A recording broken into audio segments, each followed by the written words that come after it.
거죠. 그러니까 그렇게 말하면 제 거지요? 이렇게 얘기했어요. 당신이 욕을 하고 화를 나한테 막 했는데 저는 그걸 하나도 받지 않았습니다. 그럼 그건 누구 겁니까? 이렇게 물어본 거예요. 그 순간 이 사람이 완전 깨달은 거예요. 아, 내가 지금 욕한 건 다 내 거구나. 내가 나한테 욕했구나. 우리 제가 정어 이야기할 때, 불망어 얘기할 때 항상 하는 말이잖아요. 내가 혼자 욕을 하던, 상대한테 내가 욕을 하던, 그 욕은 내가 고스란히 내가 듣고 있기 때문에 내 아래 하시기에는 내가 욕을 들은 게 되는 거거든요. 근데 부처님은 이제 그런 의미로 말한 건 아닌데, 나는 그 욕을 안 들었고 그 욕한 과보는 내가 다 가지고 간다, 그 말이 되겠죠. 그러니까 지난번에 말했던 것처럼 불망어라고 했는데, 그걸 지키지 않으면 어떻게 된다고 했습니까? 내가 다른 사람한테 그만큼의 나쁜 소리를 들어야 되는 거죠. 그러니까 부처님은 들은 적이 없기 때문에, 이거 그 사람한테 욕 들은 적이 없기 때문에 기분 나쁘지도 않고, 악업도 짓지 생각으로 업을 짓지 않았잖아요. 하지만 욕한 그 사람은 생각으로도 부처님 나쁘다라고 업을 짓고, 입으로는 막 말을 해서 악구를 해서 죄를 지었고, 그랬는데 부처님 하나도 안 받았으니까 그게 2배가 돼서 돌아온 거죠. 제가 그 말을 듣고,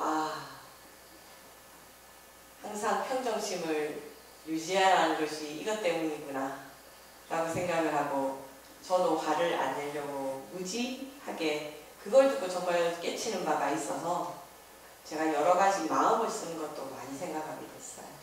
이제 그렇게 됩니다. 아무튼 이 야사 얘기를 마저 하면, 이제 야사가 이제 그 스님이 됐으니까 비단옷을 다 버리고 어떤 옷을 입어야 됩니까?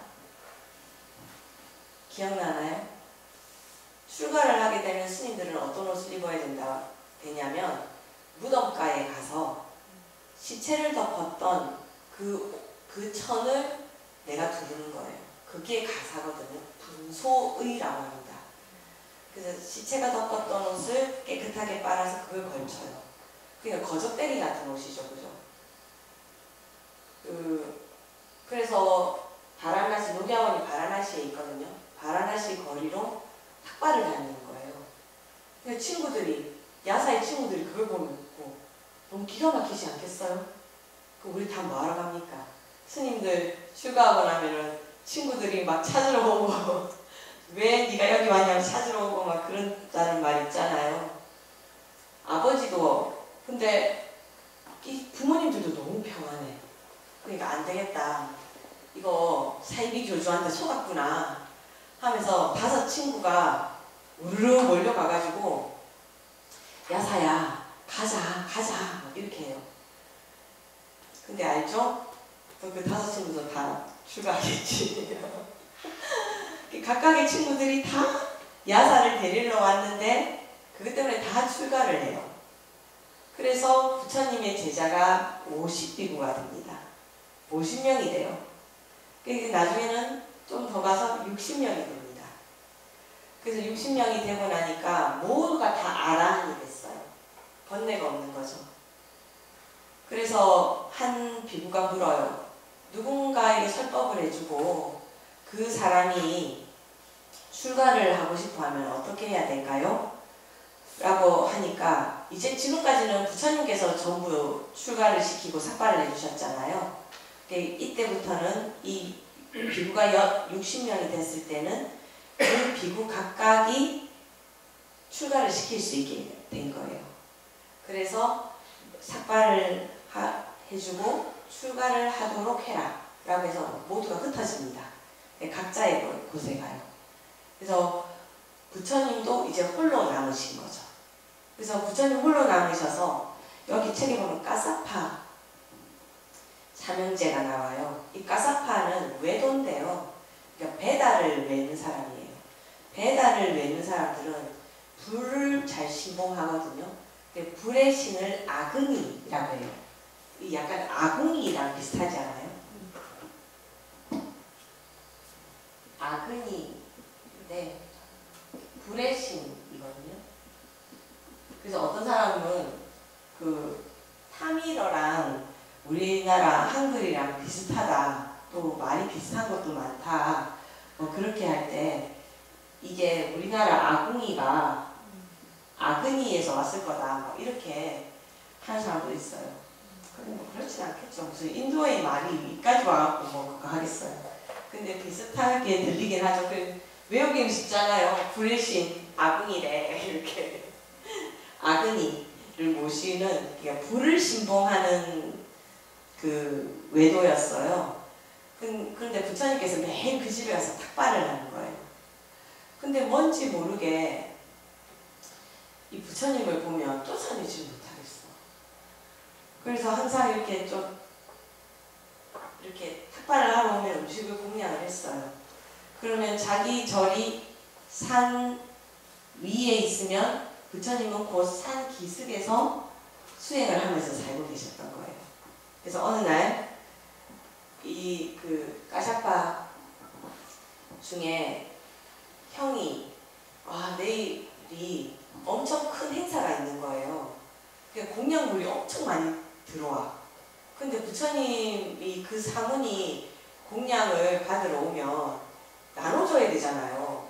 그래서 마음으로 그님 매일 오는데 내일 안 왔으면 좋겠는데 이 생각을 했는데 진짜 부처님 안 오신 거야. 그 다음날 부처님 딱 나타났어요.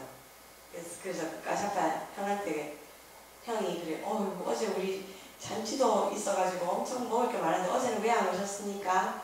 라고 하니까 제가 안 오기를 바란 거 아닙니까? 이렇게 말씀하셨대요, 부처님께서. 그래서 그 까샤파 형이 약간 죄책감을 느꼈어요. 근데 그러고 나서 얼마 안 있어가지고 우기가 찾아온 거예요. 인도의 우기는 지붕까지 물이 다 덮을 정도로 엄청난 비가 옵니다. 근데 매년 겪으면서도 그걸 취소공사를 안 하나 봐요. 아무튼 옛날이니까 더 심했겠죠, 그죠? 그러니까 까샤파 형이 죄책감 때문인지 어떤지는 모르겠는데 부처님이 약간 산기슭에 사니까 자기보다 아래쪽에 살잖아요. 살짝 걱정이 된 거예요. 그래서 찾으러 내려갔어요. 그래서 사문이시여 어디 계십니까?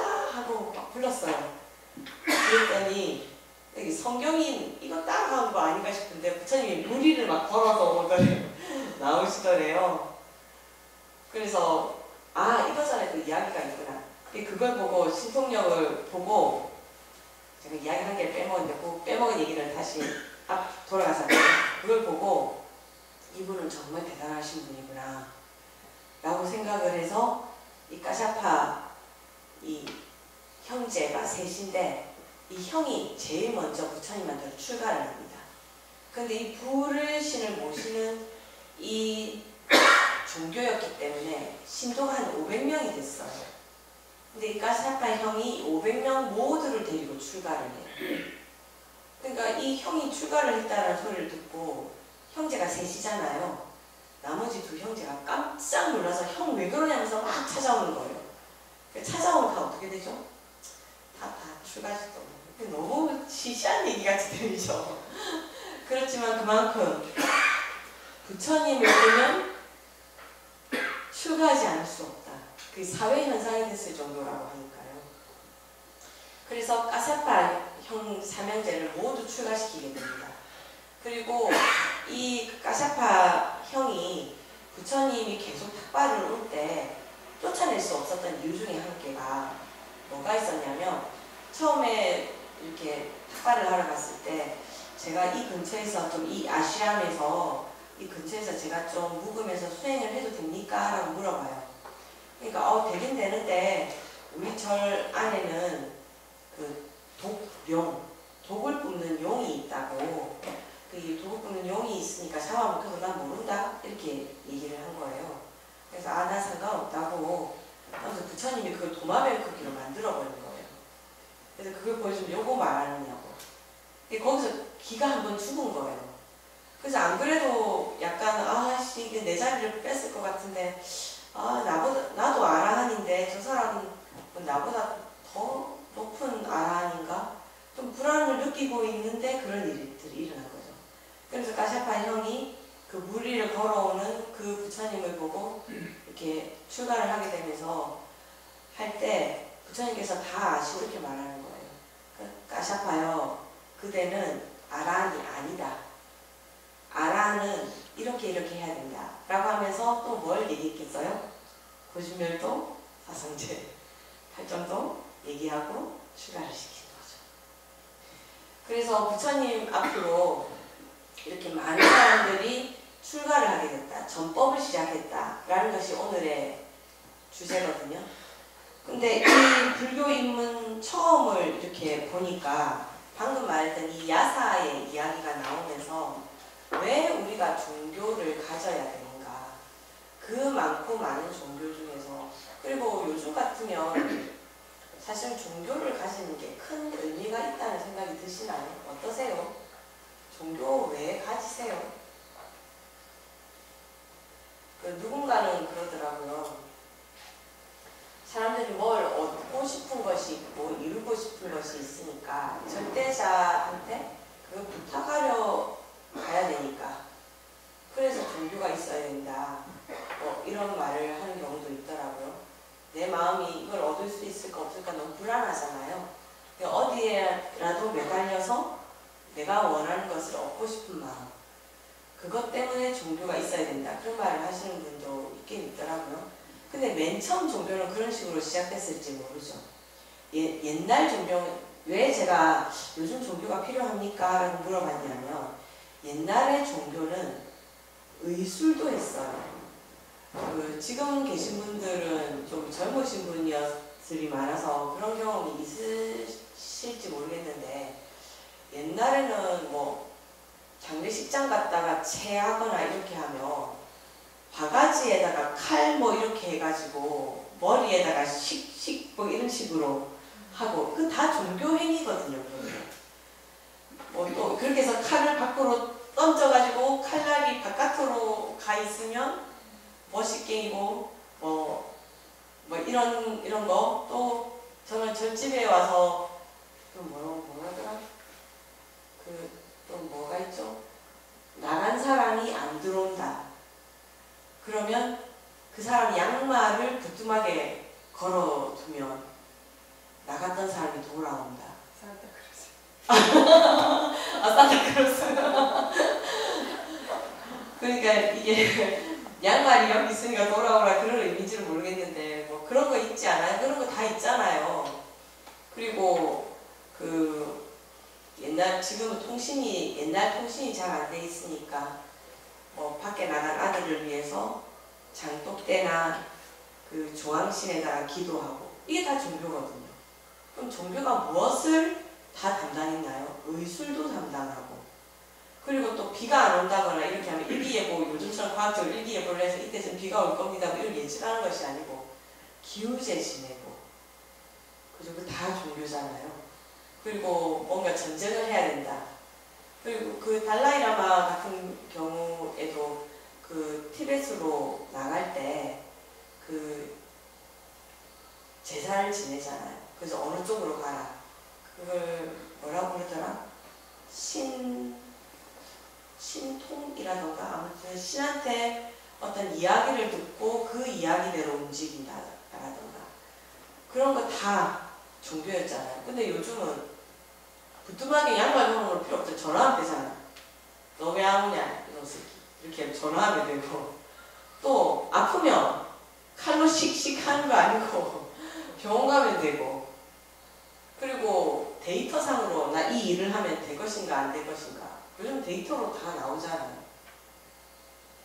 종교가 굳이 없어도 하다못해 그냥 뭐 사주, 역술 이런 걸로 해보면 운이 있나 없나 대충 보고 요즘 종교가 필요한가요? 여러분들은 어떻게 생각하세요? 종교가 필요한가요? 여기에서는 종교의 필요성에 대해서 딱 부러지게 얘기를 안 하고 있고 뭐 종교를 가져야 마음이 편안해지고 뭐 이런 식으로 써놨더라고요. 근데 불교의 목표가 뭡니까? 전 너무 질문을 많이 하나요? 가르치라고 세워놨더니 묻기만 그 스님 몰라요? 왜 자꾸 우리한테 물어요? 그 불교의 목표는 해탈이잖아요. 번뇌에서 벗어나는 거. 근데 그걸 종교 수행 가끔씩 수행을 하는 사람들은 불교는 종교가 아니다. 왜냐면 자기 스스로 부처가 되는 건데 누구한테 기대는 것도 아닌데 그걸 종교라고 할 수 있는가? 그런 말 되게 많이 한단 말이에요. 근데 저는 이런 생각을 해봤어요. 제가 지난번에 지옥 이야기할 때 그런 말 했었잖아요. 지옥에 있는 사람이 만약에 다시 인간 세상으로 환생을 해서 돌아오게 된다면 그 사람은 굉장히 괴로운 사람이 되거나 아니면 정말 나를 괴롭히는 사람이 되거나 좀 부정적인 인물로서 이 사회에서 살아갈 수밖에 없잖아요. 그러니까 이 마음의 에너지라는 것은 사실은 사회를 만든다라는 생각이 들거든요. 여러분들 이런 생각 한번 해본 적 있으세요? 저는 그런 생각을 하면 좀 끔찍하다는 생각이 드는데 가끔씩 전쟁 영화 같은 데를 보면 캄캄한데 어떤 굴 같은 걸 파서 그 밑에 내가 숨어 있어. 그런데 주위에 사람들이 막 지나다녀. 그럼 저는 아마 그때 너무 그 긴장도가 너무 강해서 저는 숨이 멎어버리고 심장마비가 오지 않을까라는 생각이. 내가 직접 겪지도 않고 그냥 영화를 보는데도 제가 막 숨이 막힐 것 같잖아요. 그러니까 이 사회의 분위기가 나의 마음을 만들어 내는 거. 그렇지 않나요? 내가 영화관에 가서, 왜 우리가 영화관에 가서 영화를 보면 더 재밌다고 느낍니까? 모든 사람들이 불을 꺼놓고 그 영화에 나오는 그 이야기에만 완전 집중해서 보게 되잖아요. 그러면은 공포영화를 보면 그 공포를 고스란히 느끼고 웃을 때 다 같이 웃으니까 내가 혼자서 OTT로 보는 것보다 훨씬 더 모든 사람과 같이 웃으니까 그 즐거움이 더 배가 되고 그래서 그냥 집에서 영화 한 편 끝내고 는 것보다 영화관에서 보면서 나오는 그 기분은 굉장히 또 다른 면이 있거든요. 저는 종교가 필요한 이유가 이거라고 생각합니다. 불교 같은 경우에는 여러분 한 분 한 분이 법당이 될 수 있거든요. 저는 영평사 신도님들, 특히 제가 이렇게 수업을 하면서 정말로 그걸 많이 느껴요. 여러분들의 얼굴빛이 제가 올 때마다 더 좋아진다. 뭔가 마음에서 예전에 있었던 복잡한 마음이나 이런 것이 조금씩 단순해지면서 내려놓을 것은 좀 내려놓고 또 이런 일은 이렇지 그리고 또 막 복잡하다고 또 에이 스님이 이렇게 고집열도라고 그랬다 라고 한다던가 마음이 조금 편해지는 부분이 있는 거예요. 근데 내가 편해지잖아요. 그러면 나의 편함을 보고 내가 지금 이 말을 하는 이유, 아까 제가 너무 한심하게 부처님한테 가면 어떻게 된다? 출가하지. 근데 내가 절에 다니면서 내가 마음이 엄청 편한 사람이에요.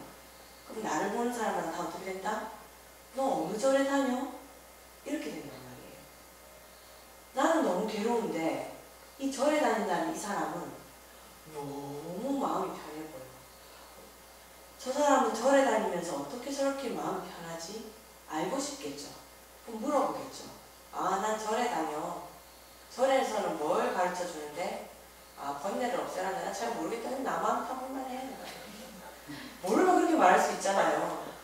그리고 좀 더 잘 알면 이렇게 말하면 되잖아요. 부처와 중생이 하나래. 그래서 중생 침을 덜 쓰고 부처 마음을 많이 쓰다 보면 행복해진다네. 난 그래서 부처 마음을 좀 더 많이 쓰려고 절에 다녀. 그래? 그럼 나도 한번 해볼까? 이게 돌을 하나를 딱 던지면 동심원을 그리면서 파장이라는 것이 있잖아요. 파장. 내가 영화를 볼 때, 공포 영화를 볼 때 내가 느끼는 그 감정이 나만 느끼는 게 거기 있는 사람 다 느끼잖아요. 사회 분위기. 그러니까 이 종교라는 것은 약간 사회 분위기를 만들 수도 있다라는 겁니다. 그래서 특히 불교 같은 경우에는 자비, 그리고 자비는 비폭력을 얘기하잖아요. 자비를 이야기하고 지혜를 이야기하죠. 그리고 해탈을 얘기하잖아요. 그러니까 이렇게 해야 된다라는 분위기를 불자가 생각을 하기 시작하고 그렇게 하면 안 되지라는 이야기를 하고 내가 그런 행동을 하기 시작하면 이 사회 전체가 그렇게 될 수 있다는 거예요. 그래서 이탈리아 같은 경우에는 낙태를 하면 안 되거든요. 왜냐하면 전부 다 카톨릭이잖아요. 이탈리아는. 그래서 그 카톨릭에서는 낙태하는 것을 금지하거든요. 피임도 금지해요. 피임도, 왜냐하면 하나님께서 주신 소중한 인연을 왜 피임을 해서 막고 하나님의 선물을 막고 또는 그 생겼는데 그 낙태를 하느니 안 된다. 다 태어나게 해야 된다. 그래서 형제가 많은 게 너무 당연한 거예요. 근데 그래서 미혼모가 생겨도 사람들이 아무렇지도 않은 거야. 그게 뭐 어때서. 근데 우리 사회 분위기는 미혼모, 요즘은 별로 그런 분위기가 아닌데 예전에는 처녀가 애를 낳아도 핑계가 있다. 이건 뭐예요? 처녀가 애를 낳으면 그 좀 나쁘다라는 것을 대변하는 표현 아닙니까? 처녀가 애를 낳으면 어때서요? 낳을 수도 있지. 여자니까 낳을 수도 있지. 하지만 그거 사회 분위기가 그것을 안 좋아하는 분위기가 되니까 그런 말도 나오는 거죠. 하지만 지금은 약간 그런 분위기가 아니다 보니까 미혼모가 애를 낳아서 잘 키우면 대단하다